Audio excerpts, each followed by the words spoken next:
Welcome to the show. I am your host, Bryan Lee Whatley. Our story begins tonight with our very special guest, the psychic lawyer, Mark Anthony. Mark is a criminal defense and personal injury trial lawyer who is also a psychic medium. He specializes in spirits. Well, he is descended from a long line of psychics and mediums that have been helping people with their abilities for centuries. Mark is also a very successful attorney and certified mediator. He's licensed to practice law in Florida, Washington, D.C., and before the United States Supreme Court. Combining his gifts as a psychic medium with his experience as an attorney, Mark relates to each client on a personal level, and his positive personal demeanor is an uplifting influence for people coming with the aftermath of a life-threatening, life-changing, or life-ending trauma. Many of his clients have benefited from his insights and with his guidance have found the inner strength to turn away from drugs, alcohol, and other self-destructive behaviors.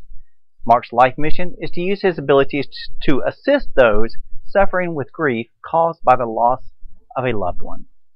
So here is Mark today to talk about his work in his book, Never Letting Go. Our musical guest is Gary Morris with his latest song, If You Were Mine. So please sit back, relax, and enjoy the show. Welcome, Mark. How are you doing today? I'm doing great, Brian. It's good to talk to you again. We had a really great time at the Paracon in Pensacola. We did. It was an amazing, fast weekend. It started off on a Friday before I knew Sunday was there, and everything was just going. And I wanted to get a chance to sit down more one-on-one with you, but between my schedule with running some of the stuff in the convention and your fan base, it was tough. I wanted to sit down with you more and talk with you, but everybody was really, really busy. It was a really good time. It was fun. We both got to be rock stars for the weekend. Well, it's definitely a pleasure talking with you today for your work. You being a lawyer, psychic medium work that you do, and you're an author for this really good book.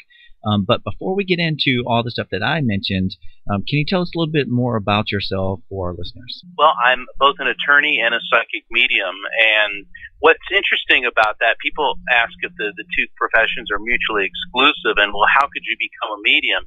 Well, I was born that way. Both my mother and my father had psychic abilities running not only in them, but in their families for about at least 100 years as far as we can track. And so I live in Central Florida. It's a really beautiful area, and I enjoy being outdoors when I get a chance, and I enjoy doing my spiritual work, helping people cope with the death of a loved one. I love to write, which is why I wrote my book, Never Letting Go. And I've been practicing law for some time. I do trial work because I like being up on my feet in front of people. So that's kind of me in a nutshell. What else would you like to know? Well, I've never heard a lawyer say that he just liked being up in front of people. that was pretty interesting. Yeah, no, never. Well, it's funny. When I was a little kid, I feel very blessed in many ways, and we're all given a skill set. And I remember when I was a little kid and I would go to do show and tell and give book reports, and I really got into it, and it seemed like the students were really into listening to me. And I realized at a pretty young age that whatever type of career I went into had to involve public speaking, because I really enjoyed doing it. And I seem to have a proficiency, a gift for doing it. So to me, it's when you're given a gift, and that includes mediumship or psychic ability, or the ability to fix a car, which I do not have, or the ability to help people, such as a home healthcare worker, nurse, doctor. Right. I mean, whatever your skill is, if you're given a skill, I believe that it is your obligation to use it to help other people. I completely agree. Matter of fact, your background and my background is kind of similar. I have a degree in computer science, but my minor's in political science, and I was actually planning on going to law school. And you're on medium side, and I studied paranormal research side, and also the fact that you're a criminal defense, and I used to be a police officer. So it's interesting talking to you on how closely our two paths are.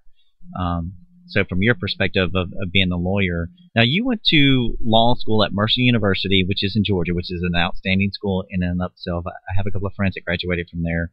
But you also practice law in Florida, in Washington, D.C., and you've been before the Supreme Court, correct? And you studied law at Oxford in England.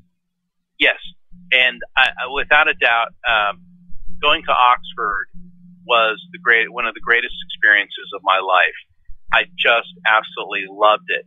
You know, we talk about our old law schools here in the United States. I think Harvard was founded in around 1690, William and Mary 1693, and those are our ancient schools. Right. Well, my college at Oxford, because it's grouped into separate, Oxford is a collection of colleges within the framework of Oxford University, and my college was founded in the year 1200.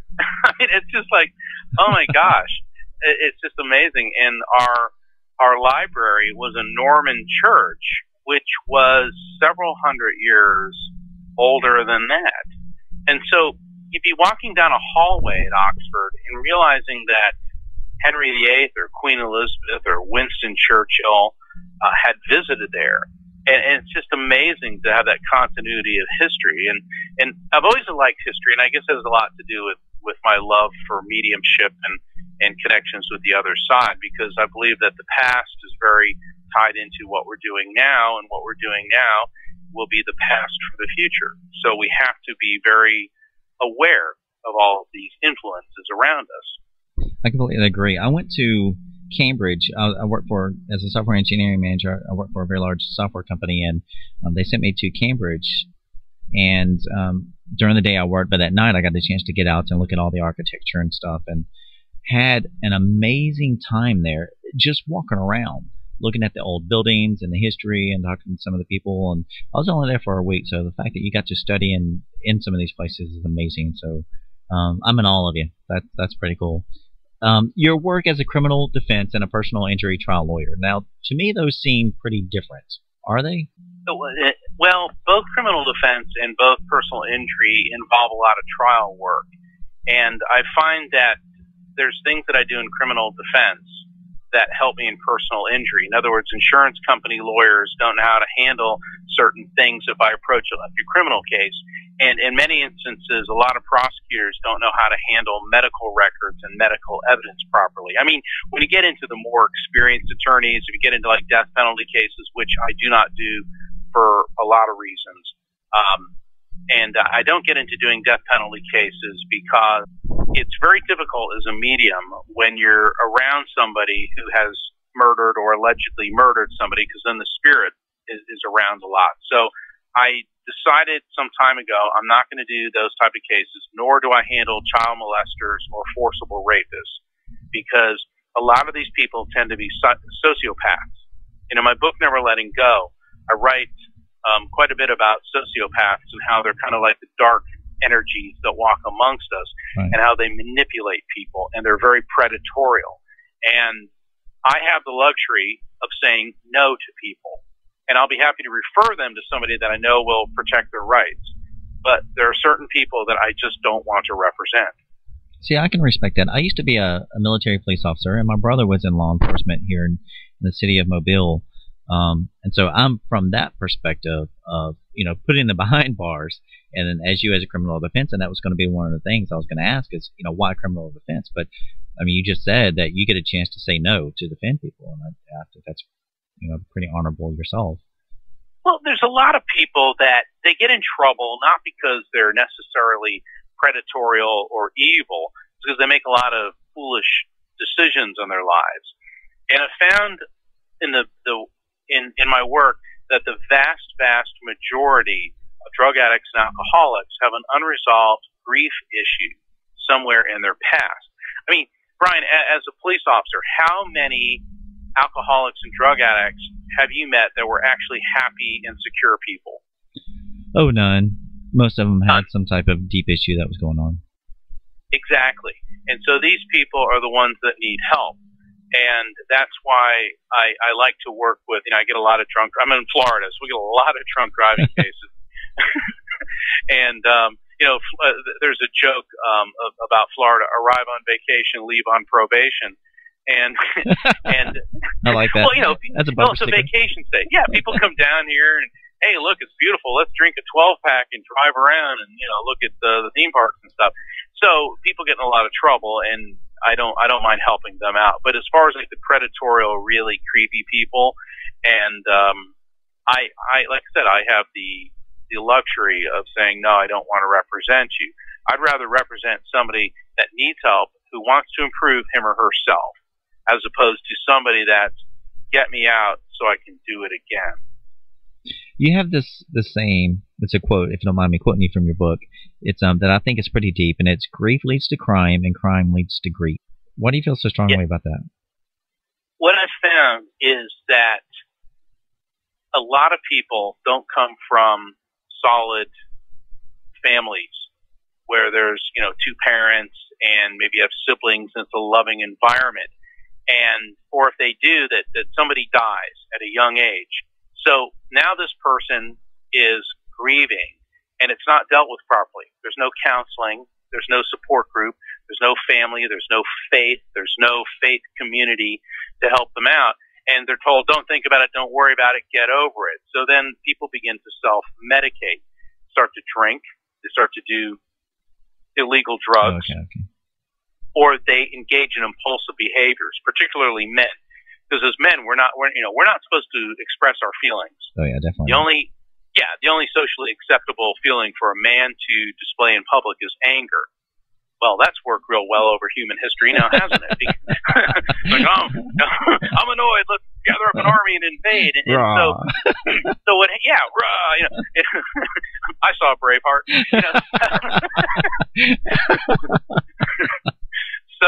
So what we do as men is we try to suppress our grief, and then it emerges in other areas: explosive behaviors, aggression, rage, predatorial behaviors. So in that sense, the grief leads to crime through alcoholism, drug addiction, violence.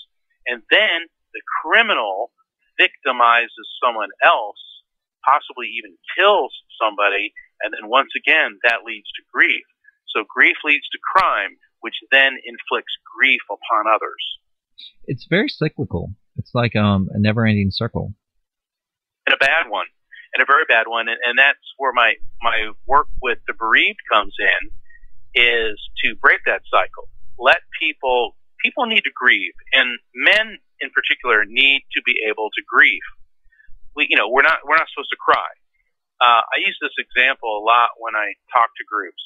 Okay, we're in high school, and it's the night of the high school prom, and a girl's all dressed up. She looks in the mirror, and she's got a big zit on her face. Oh, my God, it's the end of the world. Oh, my God, all her friends come to her rescue, and they're trying to help her pop it or put Clearasil, and they're hugging her, and oh, my God. All right. And they can all cry and hug each other and love each other. And so now you and I are in PE and you get tackled and you're at the bottom of an 8-guy pile up, your head's crunched in the ground and you want to cry because it really hurts. Yeah. Do you cry? Oh, no, never. We suck it up, drive on. You'd rather die than cry. And I'm not saying that one is better than the other, but they're different. And women embrace their feelings more. Men are taught to suppress them. And so men need to realize that when it comes to grieving, it's okay to express your pain and your sadness because you've got to get it out of you. In fact, there are studies to suggest that the tears shed during bereavement, during grieving, are chemically different than regular tears. Because what's happening is that the chemicals in our body that control our moods, like dopamine and the other chemicals, the neurotransmitters, right. You actually physically are taking some of that pain out of your body. So the truth of the matter is, crying and grieving is actually a healthy thing to do. Suppression of anger is an unhealthy thing to do because suppress it as much as you want, it's never going away, and it's going to resurface in a much more dangerous fashion. So is that why they say just cry and let it all out? Yes, absolutely. Another way of looking at it, let's put it in guy terms. Think of your grief as a can of beer. Shake it up, okay? Now, you can either wait till, you just pop it open and it shoots all over you, or you can let a little bit out and gradually decrease the pressure in there. So what would you rather have? Be covered in beer or just gradually decrease that pressure until you get to a state of normalcy? Well, I think it depends on how many beers I had before that beer. Depends on if I just shotgun it out of the can or what. If it's the first beer, I might kind of sip it. But if it's like the 6th or 7th beer, oh yeah, I'm letting that thing burst all over. Well, there is that. That's a guy answer, ain't it? It is, but don't drink and drive. And if you do, call the law. Nice. Oh my goodness. Okay, so which kind of talking about emotions and things like that normally a lot of guys don't do, like we're saying, is you have this very special talent or gift. I like to actually call them a gift. Some people don't, but I call them a gift. It's the fact that you're a psychic medium, and not only are you a psychic medium, but you've studied getting back into your scholastics parts of things. What's so very impressive is you studied at Arthur Findlay College for the Advancement of Psychic Science in England. Let's talk about your mediumship and how you do this, because you say that you're an evidential mediumship. So what is that? I was born with the ability to perceive spirits. So I feel when a spiritual entity is around me, and then I can see the spirit. I'll feel sensations transmitted to me, and then I'll begin to hear messages from the spirit. So I was born with this, I'll call it a raw ability, raw talent. And I found as I got older, it seemed to work for me to learn how to control it, refine it, and work with the spirit to get the maximum amount of information out of the communication. It's like, Michael Phelps. He's one of my favorite athletes of all time. Yeah, the guy, he's like unbelievable. He's like a torpedo in the water. Yeah. But, he did have to have swimming lessons. Granted, I'm sure a, 4-year-old Michael Phelps probably could sloshing around in the, the kiddie pool or something, but he had to learn how to hone his technique. Same thing with someone like, Eric Clapton, my favorite guitarist. Mm-hmm. He had to learn how to play guitar. So you have a raw ability, and you learn how to hone it and refine it. And at Arthur Findlay College in England, the British have been studying psychic phenomenon and spirit contact openly for the last century and a half. Right. And probably behind the scenes for quite a bit longer than that. So they've amassed a tremendous amount of data and studies. And as a lawyer, what I do in court all is focused on evidence. I present evidence to a judge or to a jury so that they can make up their mind, make their own decision. As a medium, I present evidence presented to me from a spirit to a person here so that he or she can make up their mind what to do with it. And that's why, as a lawyer, I'm a skeptic. I just don't accept something. And even though I can do what I do, I wanted to learn how it works, how to work with it, and how to push it to the extreme. And so Arthur Findlay College is the best place, in my opinion, on earth to study this. I mean, there's several other places. I know Sedona. I know I think it's Lilydale, and there's a Psychic Institute, I believe, in North Carolina.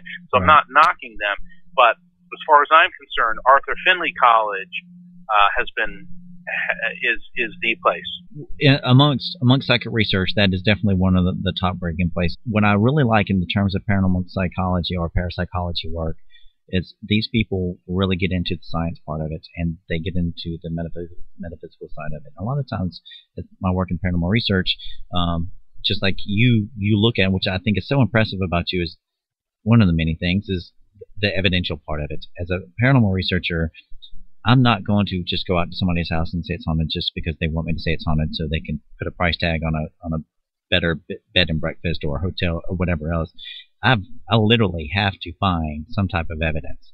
And so whether it's an audible, whether it's a visual on a camera, whether it's something I've seen something physically move that displays Newton's law of gravity, Newton's law of motion.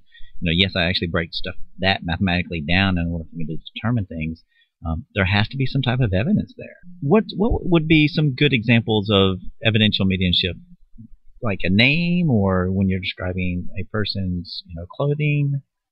Well, the way I receive the information is first I get a sense.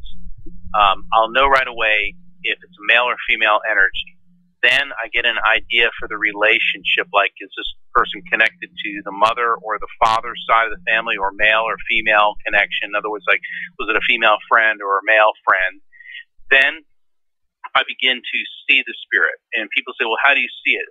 Sometimes I see them standing in a room, but normally I'm aware of their energetic presence, but I see a vivid picture of them as if this is a very clear memory in my head, in my mind's eye, if you will. Right. Then I begin to receive more data, what they look like, likes, dislikes, personality profile, shared memories, cause of death. I'll receive sensations throughout my body. And, for example, if I get like a spinning sensation, dizzy sensation in my head, that means the person died of an aneurysm, a stroke, brain tumor, drug overdose. If I feel a tightening sensation in my throat, that usually means they hung themselves. If I feel certain pressures in my chest, some feel like a heart attack, others feel like lung cancer, and so on and so forth. So because spirits know that we'll never forget how they died. And that's a major piece of evidence. It was very tragic. I mean, right before Christmas, I did a reading for this woman and her 14-year-old daughter. I felt like the back of my head was like blown off, and I said that, and she said my 14-year-old daughter took a gun and blew her head off. Oh, no. Yeah, and, when you hit on something like that, that's about as evidential as you're going to get. Now, not everything is so gloomy and depressing. Sometimes things are really funny. And I was doing a reading for this lady named, I call her Edna, and I wrote about this in an article I wrote for Llewellyn, who's my publisher, wrote for one of their magazines. Older lady, Edna, she's crying through this crumpled tissue, and her husband Herb had come through. And so, I'm sitting there for about Herb, and I'm sitting there for about an hour and a half. I mean, giving her evidence. She goes, I need to know. It's really. It's like, God, lady, what do you want? And finally, she goes, I know the question. I go, okay. And she says, what did I give him for his last birthday? And the answer came through, and I'm like, oh, I can't say this. And she's looking at me, what? He says, the thing you gave him was a headache. And then she goes, that son of a damn. And then she goes, no, I know it. And I'm trying not to laugh, but I mean, it was hysterically funny. And there's a lot of people watching when I was doing this, and they're all laughing too, because people there knew her, and they're like, yeah, that's Herb, because he always used to tease her. And she goes, I'm here suffering, and he's making jokes. and it was very, very funny. And then later on, she was so appreciative. It actually, when she finally kind of calmed down, it made her day. It made her week. Nice. She said, now I know he's alive and well on the other side. So it made her very, very pleased. Nice. Whenever you mix in the lawyership and the mediumship, we were talking earlier a little bit about them being exclusive. Do you think that they're truly exclusive? And how do you do both? And do you actually, I'm mixing some questions here together, but do you ever use it to win a case? Well, first off, I don't believe that being a lawyer and a medium are mutually exclusive. A lot of people think that if you're a lawyer, that means you're a vampire, blood-sucking, money-loving, predatorial entity. Which in some cases, and I've met some that fit that description. With a dorsal fin sticking out the back. Oh yeah, I mean, yeah. But you don't have to be an effective attorney and have that ruthlessness about you. I think you can be a gentleman or a lady and still be an effective attorney, and I wish they would stress that more in law schools. And to be a medium, it requires a fair amount of sensitivity and emotion and compassion, but also an objective detachment, because you can't get caught up in somebody's personal grief, because then I'm not doing my job objectively. And it's the same thing as a lawyer. I deal with a lot of people who've been victims of horrible tragedies, and I simply cannot get caught up in their tragedies, because then I lose my objectivity as a lawyer. And we touched on this earlier, that both jobs are about evidence. As a lawyer, I use evidence. As a medium, I practice evidential mediumship. So the two jobs are not mutually exclusive. How I ever use it to win a case? Well, certainly intuition and my psychic abilities give me insight into people and into situations. And I don't look at that as an unfair advantage because we're all given a skill set. Some people are better at some things than others. I don't like the cut them in two for $20 approach. I would rather understand why the opposition feels the way it does and then outmaneuver them by persuading them to perhaps be open-minded. Now, if negotiations break down, I will try a case, and I'm pretty darn good. But I think that, and the statistics prove this. Out of 100 lawsuits filed, probably less than 4% go to trial. So most things are going to be resolved by way of negotiations. And I find that my intuition really helps out in that situation.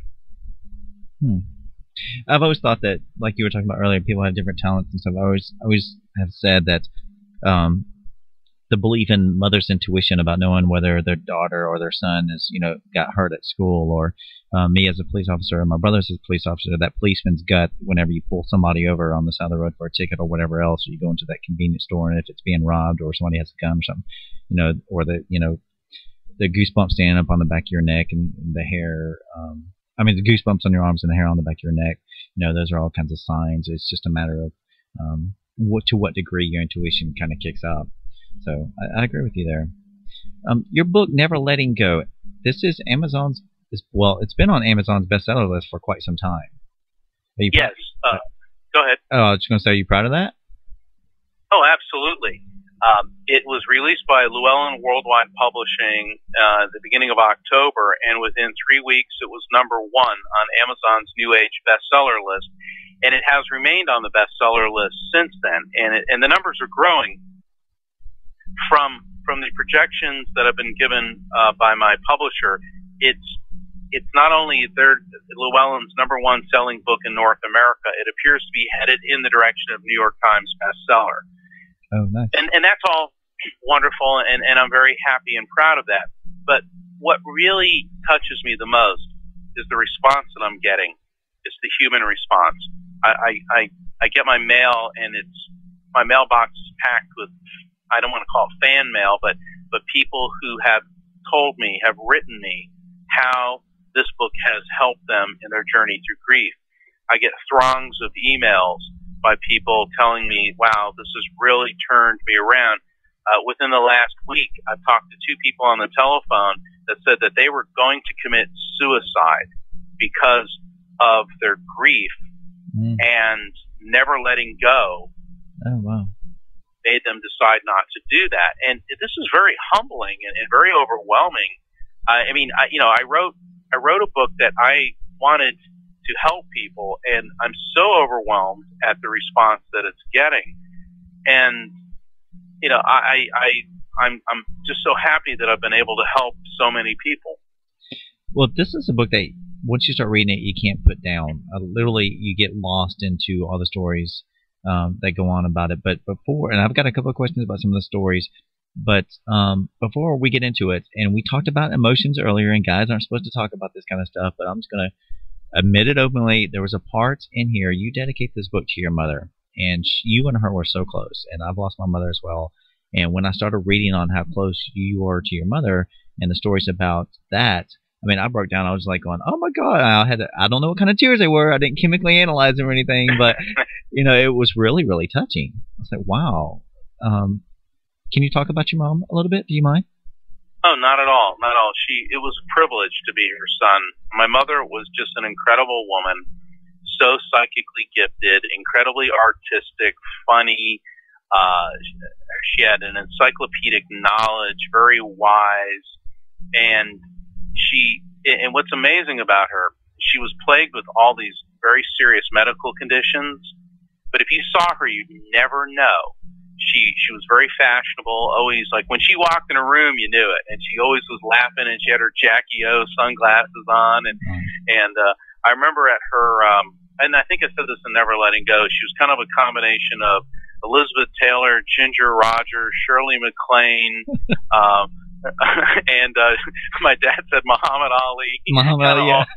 and Lucille Ball like all rolled into one, and having psychic parents. Both my parents were psychic, and they didn't do it professionally. It's just something that was part of them. It's kind of hard to get away with stuff when you're a teenager, when you're out trying to, get your older brother to buy a 6-pack of beer so you and your buddies can sit there and get drunk on warm beer, and just they always knew what we were up to, and I think all parents have that kind of sixth sense. Right. Mine took it to the extreme, but it was definitely a privilege being her son. Yeah, because there was a part in the book where your dad didn't necessarily want you talking about it when you were just a young child, because he was worried and trying to protect you for it. Yes, and the reason for that, I was about 4 years old when I started having the invisible friends, and my parents understood what was going on because they could see them too, and Mom was okay with that. But I remember I was probably a little bit older than 4 when Dad said, "I don't want you talking about this." And I said, "But Daddy, they're my friends." And he's like, "No." And he got really, really loud, and it scared me. Oh. And he said, "People are going to think you're crazy." Well, I never understood why he was like that. But then when I got older, I found out about his sister. And he had 3 sisters. And one of them, Marjorie, was an incredibly gifted psychic medium.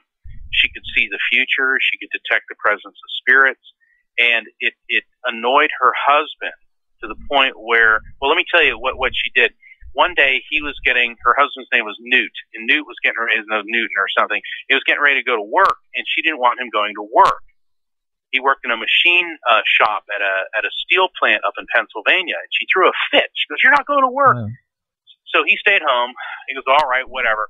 Well, that day at Harrison Steel in Pennsylvania, this crane was lifting thousands of pounds of steel beams, and the cable snapped, and it flattened the machine shop that he would have been in, and it killed a bunch of people. I mean, it flattened it like a pancake. He would have been there, but she saw that. Now, instead of being grateful about this, it really unnerved him, and he thought that what she was doing was evil. So he had her forcibly committed to a mental institution and subjected to electroshock therapy for 6 months so that she never saw spirits again. And so my dad, that happened in the early 1950s. I mean, I came along much, much later after that. And so my dad said, "Mark, you've got to be very careful. You must only talk about this at home." And so that's why Dad didn't want me talking about it. That's understandable. I can see that. Now, there's some funny stories about your parents that are in here, particularly one at the diner. Yeah, my parents were out at breakfast one time at this diner, and all of a sudden Mom starts getting that shivery feeling, that tingling sensation you get when a spirit's around. And she looks up, and there's this female spirit standing at the table, and the spirit has no face. And Mom's looking at her going like, "Oh my," and all of a sudden Dad goes, Jeannie, there's a ghost at the table with no face." And she's like, "You can see that?" He goes, "Yeah, I can see it." He goes, "Why did you bring it here?" She goes, "What's that supposed to mean?" "Well, you and that hocus pocus." She goes, "How dare you?" And so they're getting ready to have this huge fight. And like people in the diner are now looking at them because, come on, my family, we're not quiet. Mom's Italian, Dad was in the Navy. I mean, they were getting ready to just, and all of a sudden the server walks through the ghost and gets like the shiver and brings them their breakfast, and she's kind of looking around and she goes, "Y'all want anything else?" And my parents were like, "No." and the ghost receded. And it was so funny. And I didn't write this in the book because, later on that day I went over to their house. I was in college at the time, and I went over to their house. And they were still arguing about it. And he's like, "You bring these things around." She goes, "I do not." So. Oh, man. It'd be good to be a fly on the wall. Also, with helping people, we were talking about before, with you being an attorney and being able to use this gift that you need to at different times. There was a dramatic story in the book, and we talked about this a little bit in Pensacola. At the convention, but it was about juror number 9, and it was so important. There was a quote in there, point A again. So no news is good news. What was so important about this story about jury number 9? I was representing this gentleman who was gentleman being a generous description. I was representing this gentleman who was in a barroom fight, but it was mutual combat. It was like, I live in Melbourne, Florida, so it was like redneck A got in a fight with redneck B, and I'm not trying to be facetious, but that's what it was. But it was still a crime of violence, and so jury selection occurs before the trial starts, because both the prosecution and the defense have to select people to sit on this jury that will be fair and impartial. Well, juror number 9 really was concerning me, and I kept being drawn to her, and then I felt a female spirit taking form next to her, and I started feeling this tightening around my throat. So tightening around my throat indicates that the spirit had some type of breathing issue prior to passing.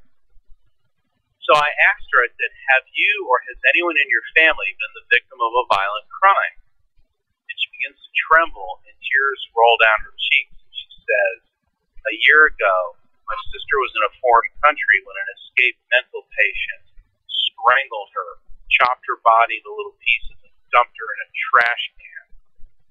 And I'm standing there going, oh, dear Lord. And everybody in the courtroom is looking at me, and my client's looking at me like, dude, what are you doing? And they never really taught me in law school how to handle this particular situation.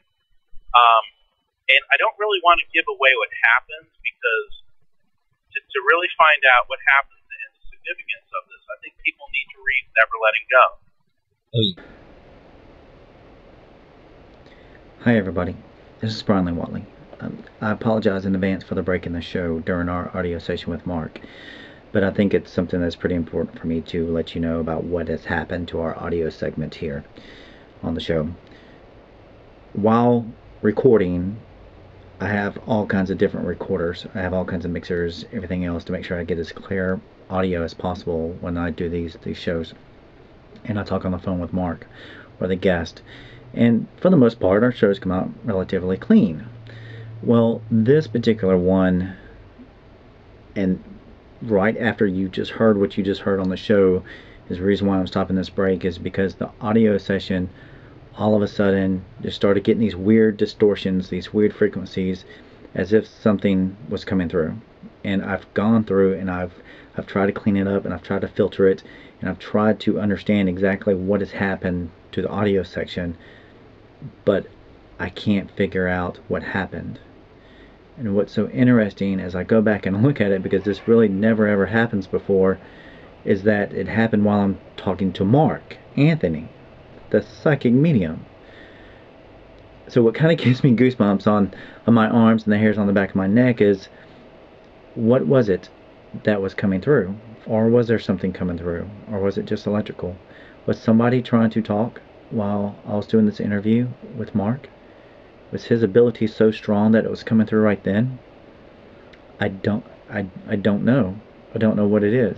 But as soon as I've heard that first part, and then I started editing everything else to try to find it, that's the only conclusion I can come up with. It's odd, but that's what I have. When you take out everything else that is normal, what's left is the paranormal. Now, I've tried to go through and save some of the last segments of the show and try to clip it together to where it kind of makes a little bit of sense. A little bit hard to hear, but it's so very important for you guys to go through and listen to it too, to help me, and maybe call Mark and say, hey, look, I know what that is. Or, call me, hey, Bryan, I know what that is. What's happening here? Because unfortunately, I don't know. And I use editing audio programs, studio programs all the time. So, again, that's the reason for this break in this audio section. I'm going to go back to the show now. Again, it's so profound, especially when just talking to Mark. So, is his energy that great? Is the results of this exactly what it was supposed to be? I normally don't like breaking my shows up like this, but this is pretty important. So listen to the rest for what you can. I do apologize for the audio section, but I don't know what caused it. So maybe you can help me. Maybe this is something that was coming through for one of our listeners. I've only had one other psychic person on the show before. Mark is the second. And as I said, even on that show, maybe this show wasn't meant for me. Maybe it was meant for one of our listeners. So if you hear something that's important to you, that you know it's directly for you, then let us know, okay? But for the sake of the show and for what I do, I'm putting in the rest as much as I can for what you can hear. And I think that's pretty important. So, thanks everybody for understanding. Kind of aggravating to me, but on the other side of it is I'm getting all teared up because I'm emotional about it. I think this is really good. Anyway, have fun listening to the rest of it. Mark's an amazing guy. We do have our musical guest coming on a little bit later. So have a great night and listen for the rest of it. Thanks. Well, what I guess for me, from talking to you about that and we're reading in the story, it's and just let everybody know you handled it really, really well, and even to where when the courtroom went silent, I think that was pretty prolific. Just to remember, and so, for me, in terms of my research into mediums and how you do it, these things can come in any given time. And even though that probably was the best time it happened, it was still prolific for the case and for helping the person. And I think your book is really about helping people, and you help that person. And I'll just actually make a story because go ahead. No, it was, and I was given the opportunity because what happened there is I had a foot in both worlds, literally. I had to do, first and foremost, I had to protect the rights of my client, represent him zealously.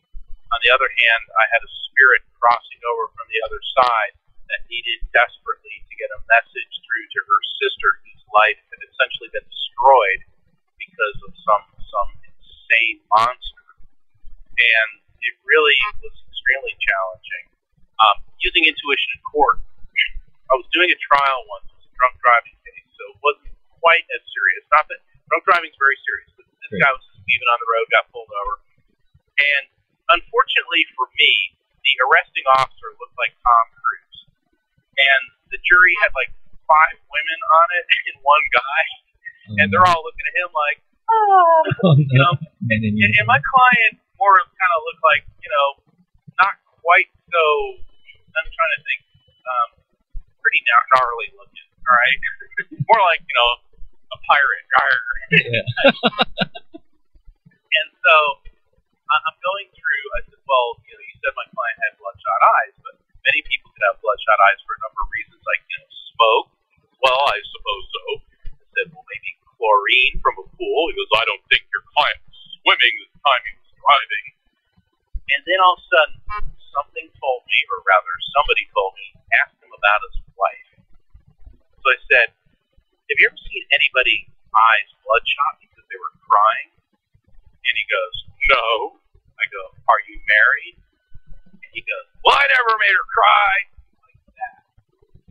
And all of a sudden, every woman on the jury looked like someone stuck a lemon in their mouth. They went from looking at Tom Cruise to USOB.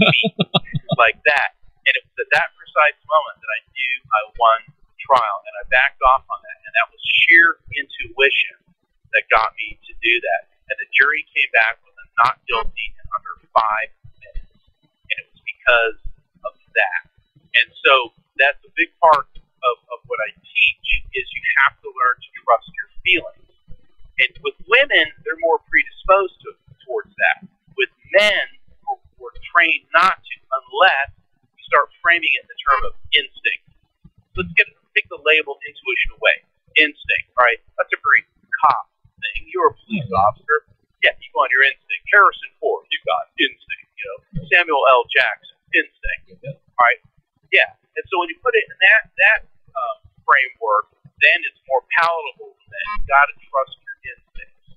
And these things are true, and we have to be aware of them, understand them, embrace them, and treat it with the respect that it deserves. And people can sign up for readings and everything for that website as well.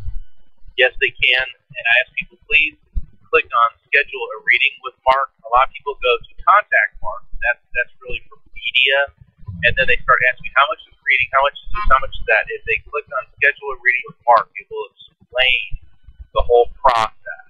And if you have questions about what I do, click on the FAQs, frequently asked questions, because those are about spirit contact and how I work as a medium, and to answer some basic questions. Some people get all freaked out, like, oh my God, is this going to be like scary? It's like, no, it's not going to be scary. It's going to be healing, uplifting. It's a conversation with people you love. I'm not talking about me. I'm talking about the people on the other side that basically will be communicating through me to you. And it is an amazing experience, one which never ceases to amaze me.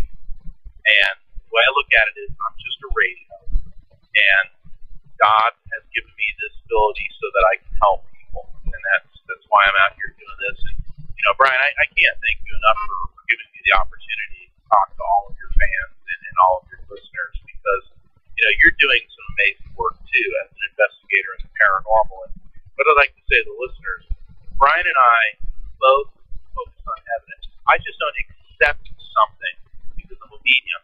And Bryan just doesn't walk into somebody's house and they claim it's haunted. You bring your equipment. You need scientific data. And I know that haunted bed and breakfasts, haunted restaurants, sell better. But Bryan will not say, okay, well, yeah, there's a ghost in there. I mean, I've had people, get all angry because my house isn't haunted. You go in there and find me a demon, and it's like, exactly. We don't do that. It's got to be based on evidence. My readings are based on evidence. I mean, anyone can just say, oh, yeah, your mother's here and she loves you. No. You need to know what she looked like, what she passed from, specific items, shared memories. That's evidence. Bryan walks into a house. Oh, there's a demon in here. I get cold chills and I walk here. Says, yeah, well, the air conditioning vent's leaking here. That's exactly. Yeah, you got to go in and you test for the electrical fields, the spirits are energetic, and there's all types of things that you do. And so that's why I really enjoy being on this show, because we take a left brain approach to a right brain world.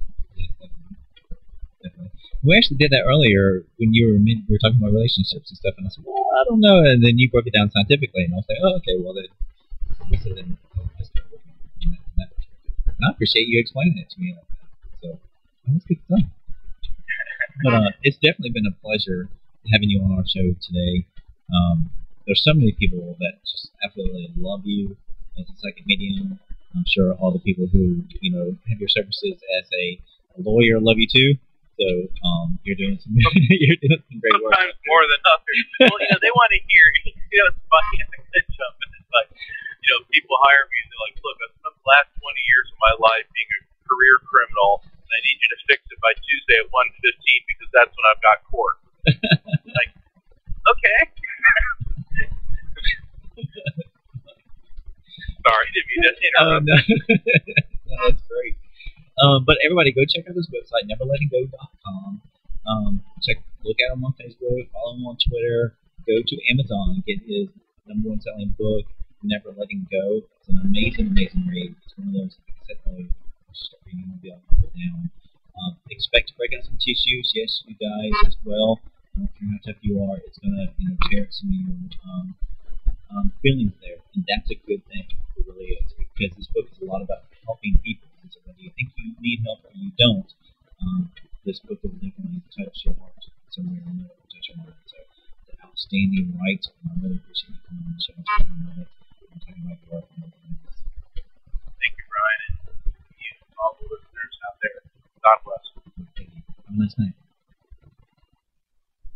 Please enjoy this video of Mark's new book, Never Letting Go. This book is a collection of stories, true stories about people whose lives have been devastated by grief and how they had the fortitude and the faith and the will to overcome it.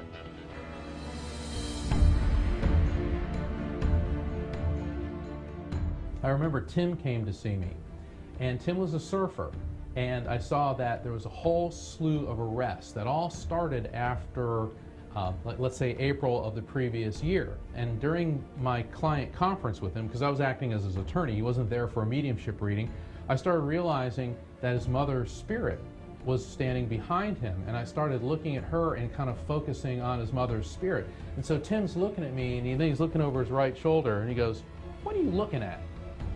And then he goes, "You see things other people don't you?" And then I realized not only could Tim perceive spirits, but it made him so emotionally sensitive that on the death of his mother, instead of using his mediumship to help himself or getting into counseling, what he did was started doing drugs and drinking, and that led to a whole slew of arrests.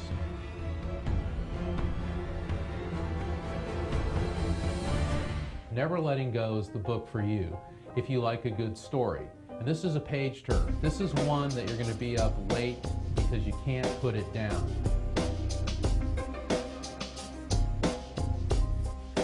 And there's a lot of humor in it too. There's one story about my parents. They're having breakfast at a diner, and all of a sudden my mother gets that tingling sensation that you get when you detect the presence of a spirit. And she looks up, and there's a woman standing next to her that has no face. Also, my dad goes, "Jeannie, there's a ghost at the table with no face." She goes, "You can see it." He goes, "Why did you bring it here?" She goes, "What's that supposed to mean?" He goes, "Well, you and that hocus pocus stuff here." She goes, "How dare you?" And they're getting ready to have this huge argument about why the spirit is there when the server walks up, walks through the spirit, shivers, and says, "Here's your breakfast. Y'all want anything else?" My parents look at each other and go, "No." And then the spirit receded from view.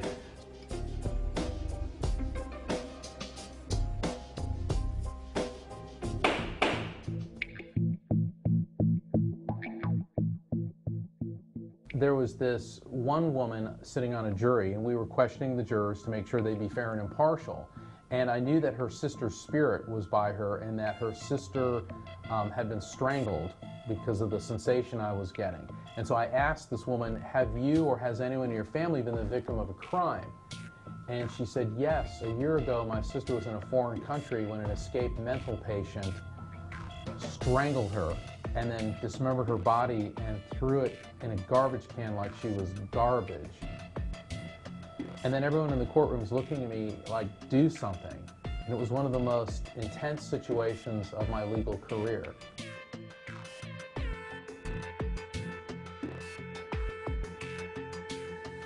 In Never Letting Go, I write about what it's like to be both an attorney and a medium.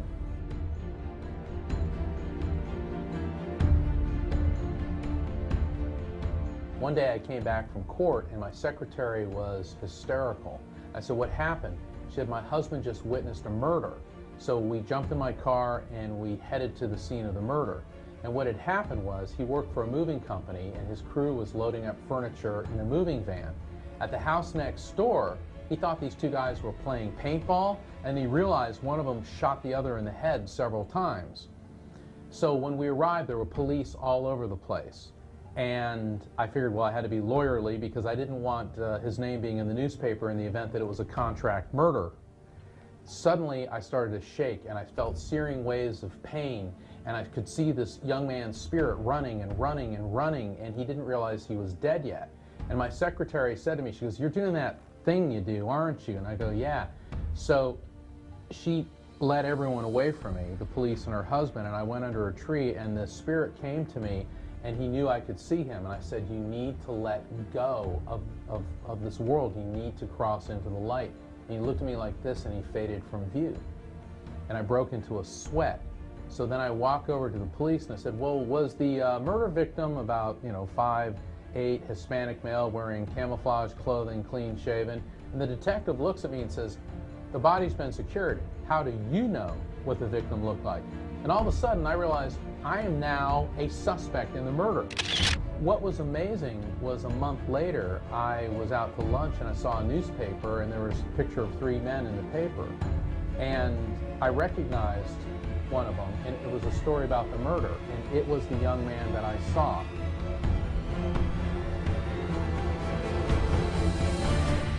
Information doesn't change people's lives, stories do. And these are real stories taken from my practice as a criminal defense lawyer combined with my abilities as a psychic medium. And together, this provides a very, very compelling collage of extremely healing stories that will help anyone get through the death of a loved one.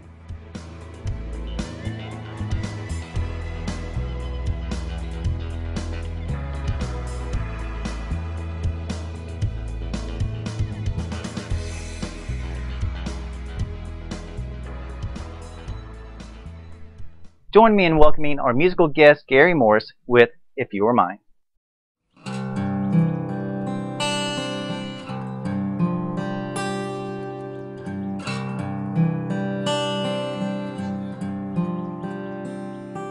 If you were mine, and I gave all my love to you,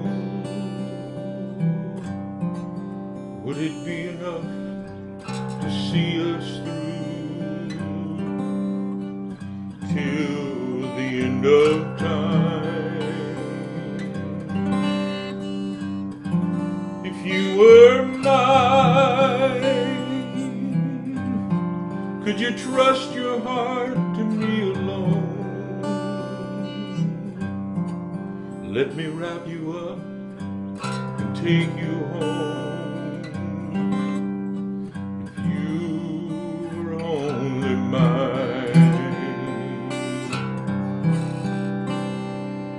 There's a moment when you bring a raging fire. You lift me up, I see angels in your choir. Then you touch me where it's out of my control. The angels sing, we go where only lovers go. If you were mine, I would only have a single wish for you. If you love and love completely, say I do. If you were only mine, all I want is nothing more than everything. Forget the past, the present's what I bring. Let me hold you where you're out of control, and come with me where only lovers go. If you were mine, there would never be another shattered dream. I'd be bursting at the seams, loved by every means. If you were mine,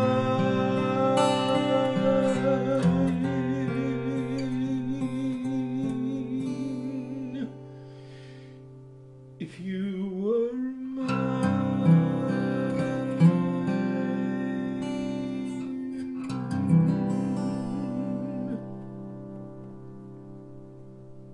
And now, a word from our sponsors.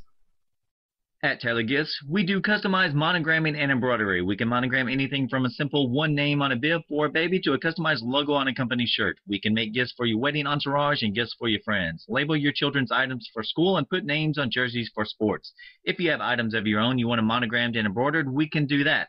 Tailor Gifts are sewn with high-quality thread on a professional embroidery machine. So go to the website www.tailorgifts.net, call 251-391-4354, email sales@tailorgifts.net, visit us at ETSY, and Facebook us. We are ready for your orders.